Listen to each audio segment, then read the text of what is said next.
그가 나를 데리고 성전에 이르러 그 문벽을 측량하니 이쪽 두께도 6척이요 저쪽 두께도 6척이라. 두께가 그와 같으며 그 문 통로의 너비는 10척이요 문 통로 이쪽 벽의 너비는 5척이요 저쪽 벽의 너비는 5척이며 그가 성소를 측량하니 그 길이는 40척이요 그 너비는 20척이며 그가 안으로 들어가서 내전문 통로의 벽을 측량하니 두께는 2척이요 문 통로가 6척이요 문 통로의 벽의 너비는 각기 7척이며 그가 내전을 측량하니 길이는 20척이요 너비는 20척이라. 그가 내게 이르되 이는 지성소니라 하고. 아멘. 할렐루야. 오늘도 이 새벽에 주님께서 특별한 은혜를 허락하실 줄 믿습니다. 오늘 함께 읽은 에스겔 41장 1절에서 4절 말씀을 통해 환상 속에 담긴 하나님의 뜻이라는 제목으로 함께 은혜 나누기를 원합니다. 여러분, 집이 없는 사람들에게 있어서 집을 소유하게 된다는 것은 너무도 기대되고 행복한 일입니다. 그렇기에 자신의 집을 얻기 위해서 힘든 일도 마다하지 않고 재정을 모으기 위해 원하고 바라던 것을 포기할 수 있는 것입니다. 더 귀한 것을 얻을 수 있기 때문에 기꺼이 견디며 인내할 수 있고 자신이 거할 새로운 집이라는 이 동기부여가 있기 때문에 그것을 얻기까지의 과정을 인내하고 견뎌낼 수 있게 되는 것입니다. 그리고 그 동기부여가 가장 최고조로 달하게 될 때는 아마도 입주 전 사전 점검을 위해서 자신이 살 집을 방문했을 때가 아닐까 생각이 됩니다. 그동안 꿈에 그리던 집을 직접 마주하게 될 때 더욱더 자신이 살아갈 집을 소망하는 마음이 더 커지게 될 것입니다. 여러분도 아시겠지만 이 에스겔의 전반부는 죄에 대한 하나님의 심판을 예언하는 것이라면 33장부터 기록되는 이 에스겔 후반부는 심판 이후의 회복과 구원에 대한 약속을 기록한 내용입니다.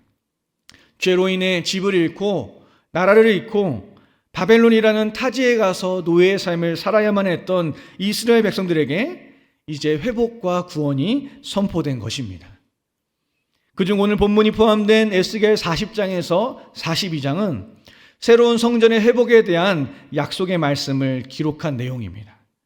그리고 그 말씀은 에스겔의 환상을 통해 마치 이 집이 없는 사람들에게 사전 점검을 통해 새로운 집을 소개하듯이 나라를 잃은 이스라엘 백성들에게 새로운 성전의 회복에 대한 강력한 동기부여를 제시하고 있습니다.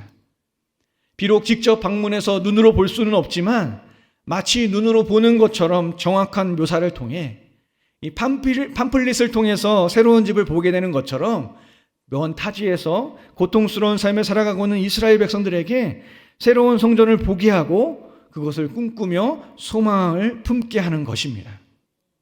하나님께서는 그 일을 위하여 에스겔의 환상 중에 한 천사를 보내셨고 에스겔에게 새로운 성전을 보게 하시며 그 성전을 자세하게 기록하게 하신 것입니다. 오늘 본 말씀이 기록된 에스겔 41장은 성전 내부의 건물들에 대한 환상을 기록하고 있습니다. 먼저 1절에서 4절까지는 성소와 지성소에 대해, 5절에서 11절까지는 성전과 지성소의 골방들에 대해서, 12절에서 15절까지는 성전의 총 면적에 대해서, 그리고 16절에서 26절까지는 성전 내부와 문들의 모습에 대해서 자세하게 기록하고 있습니다. 하나님께서 보내신 천사는 에스겔을 데리고 성소로 들어가서 벽과 방 등을 모두 자세하게 측량하였고 에스겔은 그 측량한 내용과 자신이 환상 중에 본 이 성전의 모습을 아주 자세하게 적어서 새롭게 회복될 성전의 모습을 이스라엘 백성들에게 전하고 있습니다. 그렇다면 하나님께서는 왜 에스겔에게 새로운 성전에 대한 환상을 보여주셨을까요? 왜 오늘 본문을 통해 성소와 지성소와 성전 곳곳의 모습을 보게 하셨을까요? 그것은 새로운 성전과 오늘 본문에 기록된 이 성소와 지성소는 하나님의 백성에게 있어서 특별한 의미를 지니고 있기 때문인 것입니다. 그 특별한 의미는 첫째로 바로 이곳이 하나님과의 관계 회복이 이루어지는 장소라는 것입니다. 이스라엘 백성들은 그들의 죄로 인해서 나라를 잃고 바벨론의 포로가 되어 고통스러운 삶을 살았습니다. 그들의 죄는 하나님을 떠나 다른 신을 섬기고 하나님께로 돌아오지 않았던 교만이었습니다. 하나님께서는 계속해서 선지자들을 보내서 그들의 마음을 돌이키고자 했지만 그들은 끝까지 돌아오지 않았고 결국 하나님의 심판을 받아 멸망의 길을 걸어가게 된 것입니다. 그 결과 그들은 하나님께서 임재하셨던 그 성전을 잃고 나라를 잃고 뿔뿔이 흩어져 하나님과의 관계가 단절된 삶을 살아가게 되었던 것입니다. 뒤늦게 자신들의 죄를 회개하며 하나님을 찾았으나 더 이상 하나님을 만날 수 없게 되었던 것입니다. 그런 그들에게 있어서 하나님께서 보여주신 오늘 에스겔 41장의 환상은 아주 특별한 회복의 메시지를 담고 있습니다. 성소와 지성소는 예로부터 이스라엘 백성들이 죄를 회개하고 다시금 하나님과의 관계를 회복하는 장소였습니다. 짐승의 피 흘림으로써 죄인들이 다시금 하나님께 나아갈 수 있는 기회를 얻게 되는 은혜의 장소였던 것입니다. 지금까지 바벨론의 포로로 살아가던 이스라엘 백성들은 자신들의 죄를 씻고 다시금 하나님께로 나아갈 그 관계를 회복할 기회가 없었습니다. 하지만 오늘 에스겔 41장의 환상은 더 이상 나아질 수 없을 것 같았던 그들의 상황 속에서 다시금 하나님의 성전이 회복되고 성소와 지성소가 회복되어서 자신들의 죄를 씻고 하나님께 나아갈 수 있는 기회가 올 것이라는 그런 희망의 메시지로 선포된 것입니다. 비록 이스라엘 백성들은 교만하여서 하나님을 멀리하고 우상을 섬기는 죄를 범하여 심판을 받고 멸망의 길을 걷게 되었지만 하나님께서는 그 백성을 끝까지 포기하지 않으시고 다시금 죄를 회개하고 하나님께로 나아올 기회를 허락해 주신 것입니다. 에스겔의 환상은 내가 너희를 구원하여 다시금 너희와 관계하며 너희를 나의 백성으로 삼겠다라는 하나님의 메시지를 담고 있는 것입니다. 하나님께서 오늘 이 새벽에 이 말씀을 우리에게 주신 이유는 바벨론의 포로가 되어 멸망의 길을 걸어가고 있는 이스라엘 백성들에게 다시금 회복의 메시지를 주신 것처럼 하나님을 멀리하고 세상 가운데 방황하며 죄와 사망의 길을 걸어가고 있는 하나님의 백성들에게 다시금 회복의 은혜를 허락해 주시기 위함인 것입니다. 하나님께서는 그분의 사랑하는 자녀들이 날마다 그분 앞에 나아오기를 원하십니다. 과거에는 성소와 지성소라는 곳을 통해 죄를 회개하고 다시금 하나님과의 관계 가운데 나아가야만 했다면 이제는 단 한 번의 희생제사를 통해서 모든 죄와 허물을 담당하신 예수 그리스도를 믿고 의지할 때 우리는 하나님의 자녀로서 그분과의 관계 가운데 나아갈 수 있게 되는 것입니다. 에스겔 41장의 환상을 통해 깨어진 관계 가운데 있던 이스라엘 백성들에게 회복을 선포하시고 다시금 온전한 관계로 부르신 그 하나님께서 오늘 이 새벽 혹시라도 깨어진 관계 가운데 있는 하나님의 백성을 부르고 계신 것입니다. 혹시라도 여러분의 삶 가운데 하나님과의 무너진 관계가 있다면 멸망의 길을 걸어가던 이스라엘 백성들을 부르시고 온전한 관계로 품어주신 그 하나님의 아버지의 크신 사랑과 은혜를 힘입어 예수 그리스도를 의지함으로 다시금 그분 앞에 나아가시기를 바랍니다. 그때 바벨론의 포로된 백성들을 구원하시고 회복하신 하나님께서 여러분의 삶의 문제와 어려움 가운데서 여러분을 구원하시고 회복시키시며 다시금 은혜의 길을 걸어가게끔 우리를 인도해 주실 것입니다. 오늘 본문에 기록된 에스겔의 환상 속에 나타난 이 성소와 지성소가 주는 또 다른 특별한 의미는 둘째로 바로 그곳이 하나님을 예배하는 장소였다는 것입니다. 성소에는 항상 세 가지 기물이 있었습니다.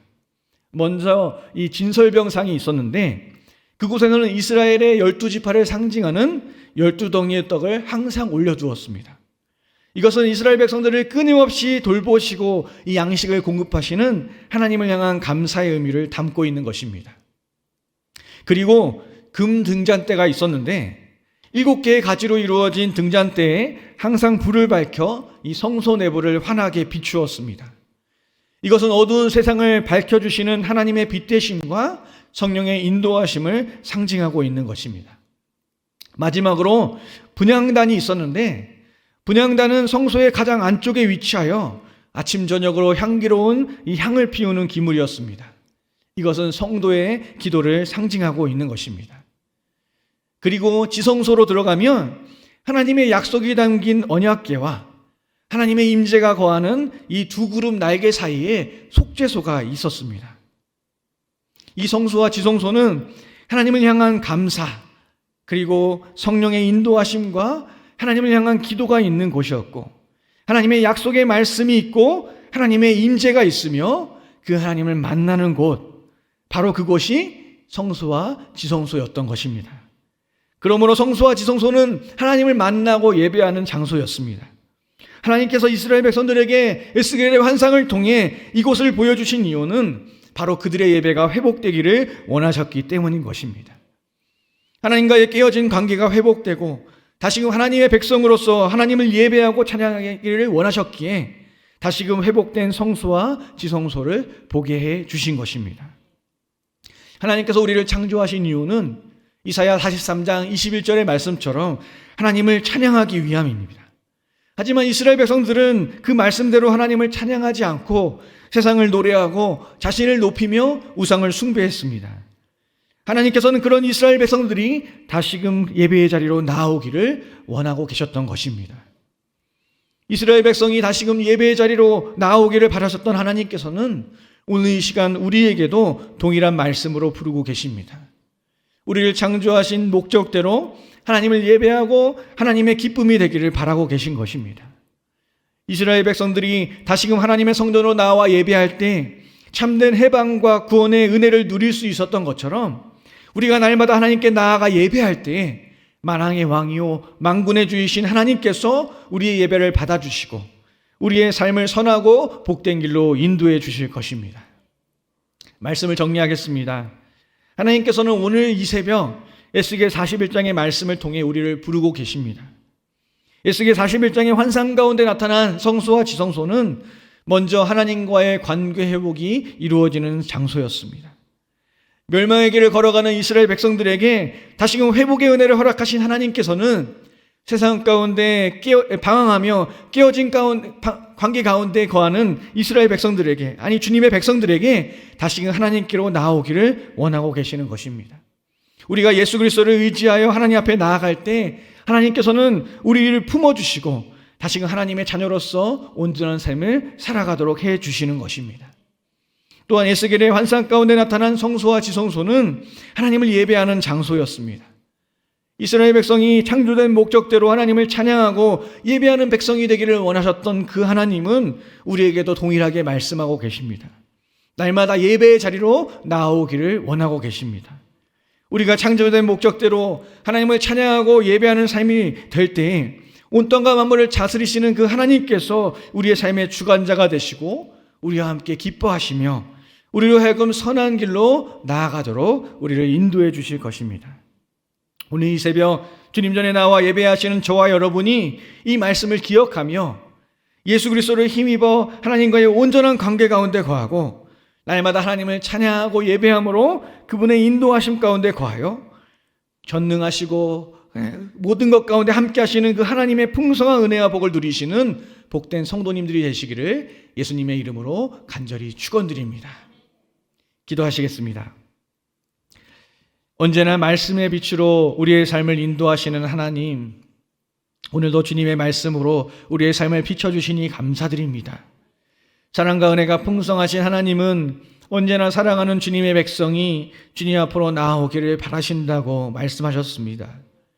오늘 이 시간 다시금 주님 앞으로 나아가기를 소망합니다.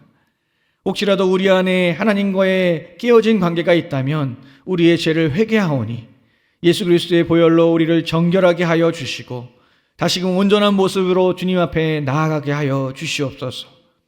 믿는 자의 삶의 피난처가 되시고 산성이 되시고 요새가 되시는 주님과 같이 관계하여 인생의 어려운 문제를 만나던 어떠한 상황 가운데 거하던 절망하거나 낙심하지 않고 주님으로 인하여 승리하는 복된 삶이 되게 하여 주시옵소서. 또한 이 시간 우리의 삶이 주님을 온전히 예배하는 예배자의 삶이 되기를 소망합니다. 하나님께서 우리를 창조하신 목적대로 우리가 살아가는 모든 순간이 주님을 향한 찬양과 감사와 예배가 되게 하여 주셔서 우리의 삶을 통해 주님만이 홀로 영광 받으시는 은혜의 통로가 되게 하여 주시옵소서. 이를 위해 오늘도 성령 하나님을 의지합니다. 성령님을 인정하고 환영하고 모셔드리오니 우리 안에 거하셔서 우리의 연약함을 도우시고 날마다 말씀 안에서 주님께 나아가는 예배자의 삶이 되게 하여 주옵소서. 우리 교회가 날마다 주님의 기쁨이 되는 교회가 되기를 원합니다. 그 사명을 감당하기 위해 몽골 전도여행을 떠난 청년대학부 지체들에게도 함께하여 주셔서 주님이 기뻐하시는 귀한 사역을 잘 감당하고 돌아오게 하여 주시옵소서. 주신 은혜에 감사하여 예물 드리는 손길이 있습니다. 드린 예물을 흠양하여 주시고 주님의 나라와 영광을 위해 쓰이는 귀한 예물이 되게 하여 주시옵소서. 드린 손길마다 30배, 60배, 100배의 결실을 맺게 하시고 더 풍성한 복을 받아 주님의 귀한 사명을 더 풍성히 감당하게 하여 주시옵소서. 오늘도 은혜 주시니 감사드립니다. 언제나 우리와 함께 하시는 우리 주 예수 그리스도의 이름으로 기도드립니다. 아멘.